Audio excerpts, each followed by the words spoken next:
This week's Parsha's Vaera, is the beginning of the 10 plagues that HaKadosh Baruch Hu, the God, is going to put on the Egyptians.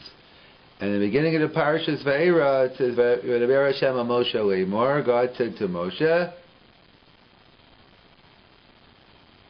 Paro Melech Mitzrayim, you should go to the king Melech, go to Paro and tell him to let the Jewish people go.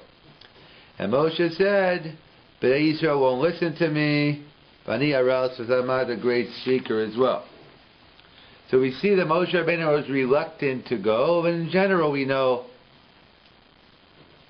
that when you're asked for a leadership position, the Meshach Chachma points out that you're supposed to be reluctant, not to think that you're the one, you're so great that you're the one who should be picked. That's why we have a halacha that when someone gets called up to daven,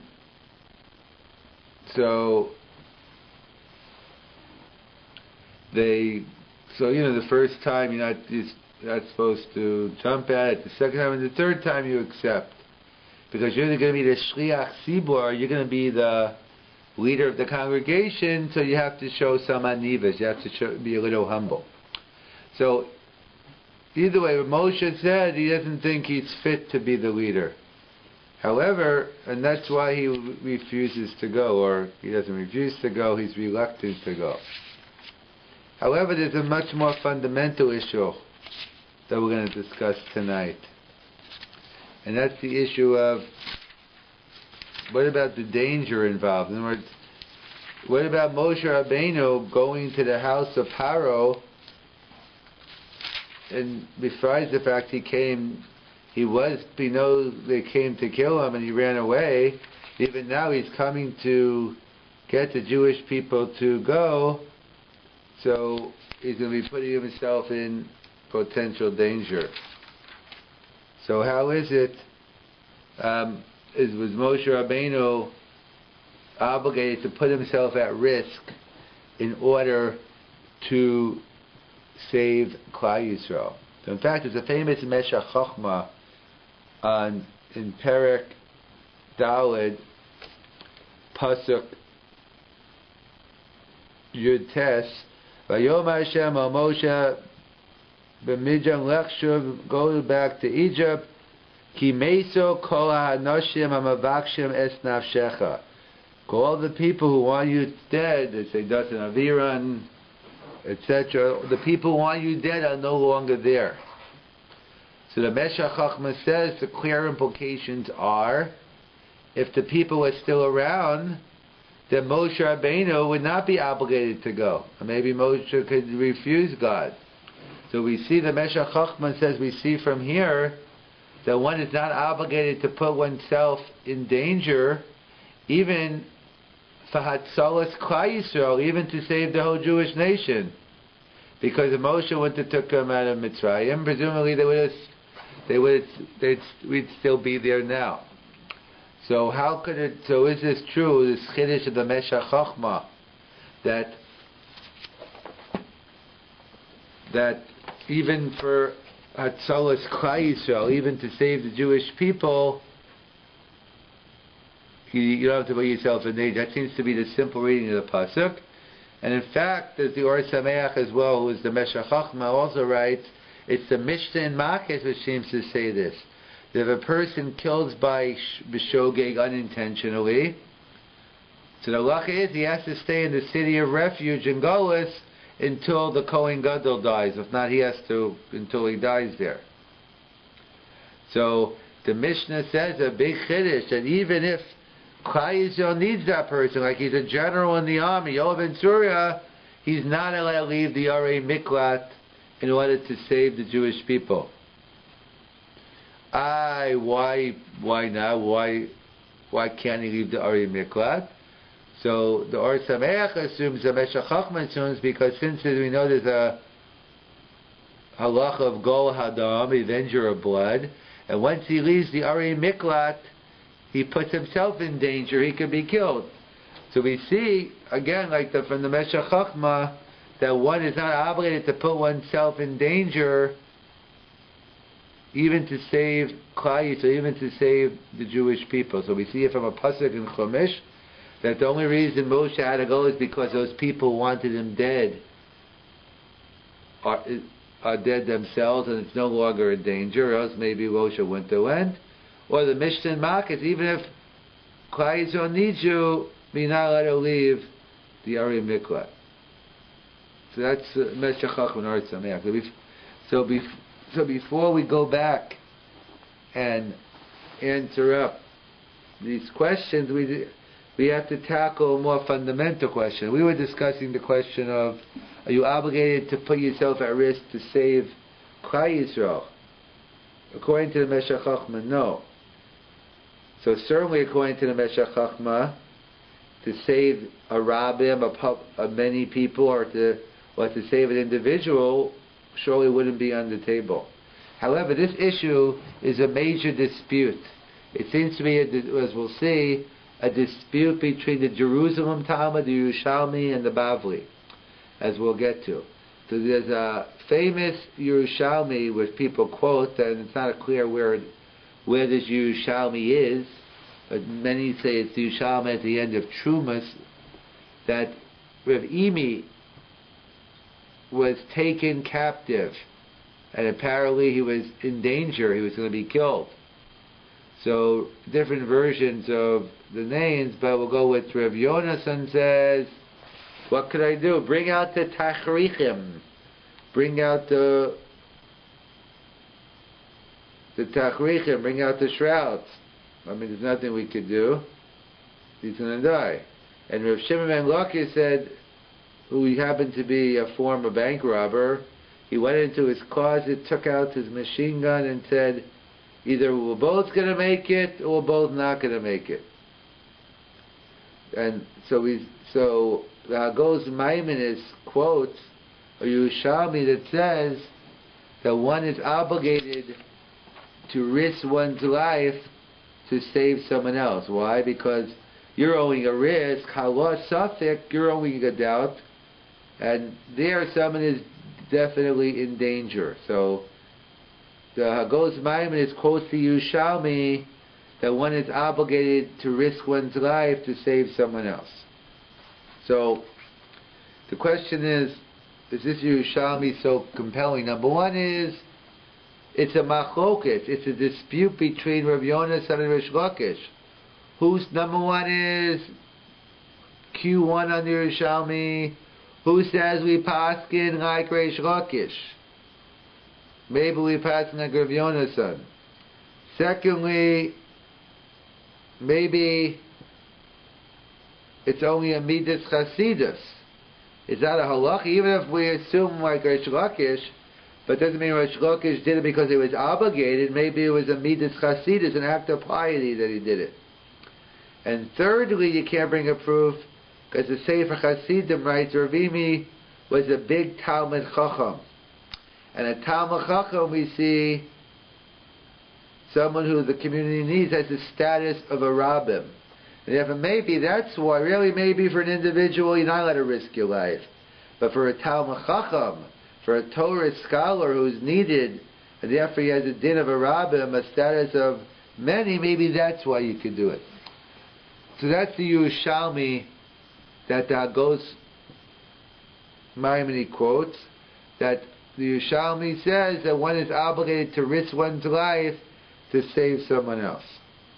However, the Sma points out the Rif, the Rambam don't quote this Yerushalmi, the Mechaber in Shulchan Aruch, the Ramah, they don't quote this Yerushalmi, so it must mean that we don't paskin like this Yerushalmi, or else it would have been brought down in Shulchan Aruch. So that point isn't so simple, because the Beis Yosef himself writes, the Beis Yosef and the Mechaber are the same people, Rav Yosef Chairo.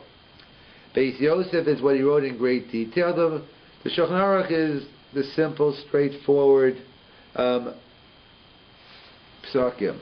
So he explains why did he write the Shulchan Aruch. He says, number one, he wrote it so once a month we'll be able to review all the halachas.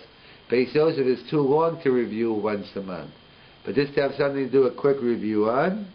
And also I needed something for little kids to learn. The Beis Yosef's too hard. But the Machaber, yeah, you could all learn. So it's not so, many point out, it's not so simple what the SHMOT says. The SHMOT says the fact that it wasn't brought down in Shulchan Aruch, that's a proof that we don't pass like the Yerushalmi. That's not true. From the Beis Yosef, it's mashma. If you want to know what I really think, learn the Beis Yosef, because the Shulchan Aruch is only for a quick summary and it's for kids. So therefore, it's not so simple that the fact that the Yerushalmi is left out, that we don't pass him like it. So that seems to be the view of the Yerushalmi, how it's brought down. However, the Piskei Tshuva quotes from other commentators that it's true, this is the opinion of the Yerushalmi, that one has an obligation to risk one's life to save someone else. However, who says that is the opinion of the Bavli? In fact, the Piskei Tshuva quotes that there are those Achronim who say the Bavli is against it. But the Bavli is a big thing, is a lot of Gemara. It's a whole Shas out there. So where in the Bavli do we see, because there's a general rule that if we assume the Bavli, we don't assume the Bavli is cholik on the Yerushalmi. If we can't find a Bavli that argues on the Yerushalmi, we assume the Yerushalmi is right. So where do we find a Bavli disagreeing with the Yerushalmi? So there are a couple of different Gemaras Achronim quote in terms. So one is a famous Gemara in Nida with Rav Tarfon. It's talking in a different context. It's talking about Lashon Hara. That it says, even though one's not allowed to accept the Lashon Hara, but you can't be foolish, you have to take it in. You don't have to accept it as true, but you can't be naive. If there's a call going around, this person's a crook, a robber, and you're looking for someone to work behind the cash register, then you don't necessarily have to hire the guy. You have to you check into it and make sure that it's not true. But you don't ignore things. You have to be choshesh for it. You don't accept it, but you have to delve into it. So there was a call out about these people. The government was going after them. They wanted to kill them. So these people came to Rabbi Tarfon and said, please hide us. So again, the different versions of what Rav Tarfon answered. But basically, just to put it in my own words, what did Rav Tarfon answer? He said basically, if I take you in, then I'm putting myself and my family at risk. And therefore, the bottom line is, he didn't take them in. And and therefore, so we see from this Bavli that Rav Tarfon didn't want to risk his own life to save someone else. So number one is, who says they didn't have their own places to play? They could have played hide and seek someone else. They didn't have to hide in Rabbi Tarfon's yard or house. They could have, maybe Rabbi Tarfon felt they had a better hiding spot. And the fact Rabbi Tarfon didn't hide it, maybe he felt they were deserving of death. Maybe he thought the call was true, they were murderers and they didn't deserve to be hid. So the Gemara in Nida isn't that compelling. There's another Gemara in Sanhedrin. The Gemara wants to know, what do we need two psukim that we have to save someone's life? On one hand we have Lo Samoy Adam Re'echa. You can't stand by idly when someone's being killed or dying.